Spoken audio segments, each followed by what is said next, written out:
A lot of people have, at least the questions at the workshop were, why doesn't Tom tell more stories? We really want to hear what he's done, who he's seen, and why doesn't he feel like he wants to do that? Now, you have told about that, but if you want to expound on that, you can do that.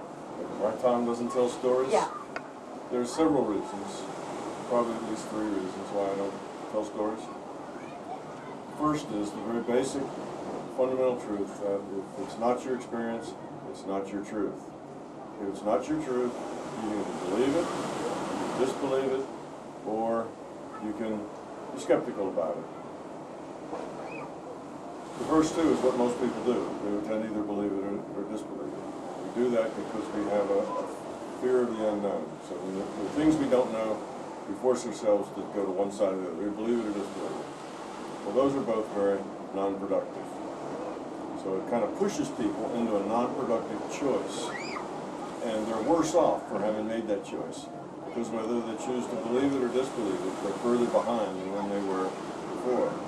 The second thing is that if they are themselves trying to experience the larger reality, then it's problematical for them to have my description of that reality, because then they will want to have my experience.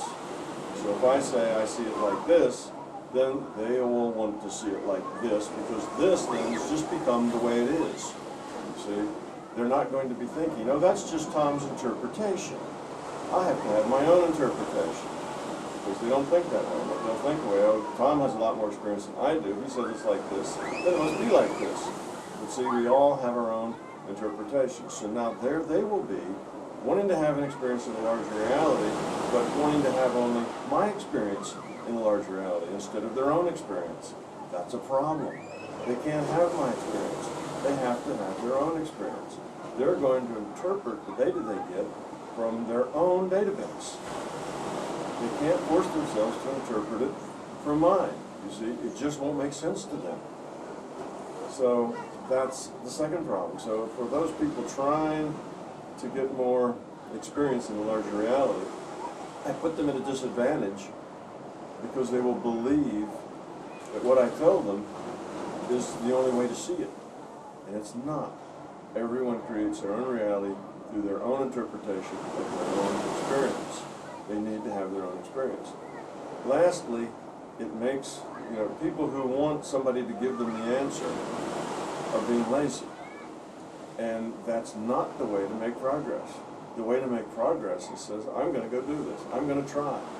However, whatever it takes, however long, I'm committed, I'm going to work at this, and I will do my own research. It'll be what I experienced. Then I'll have to go do the research to see, is this experience real, or am I making it up? I'll have to try to heal 500 people before I get enough data points to know. And suddenly they're thinking, oh, gee, that's going to take years. That's going to be a lot of effort. Well, would you just tell me the answer so I don't have to do all that stuff? You see, it's that sort of thing. So it's kind of a cop-out on doing it. But there is no other solution other than to do that stuff, to do it yourself. If you don't do it yourself, it's not your truth. So it's a detriment to people to have me tell them about my experiences. Now, it's very entertaining, no doubt. It's what they'd like to hear. They want me very badly to tell me about experiences because they find it interesting and amusing and entertaining, and now they know what it's like, you see. So now they think they have a foot up on this experience because now they've got more information about it, and actually they're a step backwards from the experience. They have to have their own experience.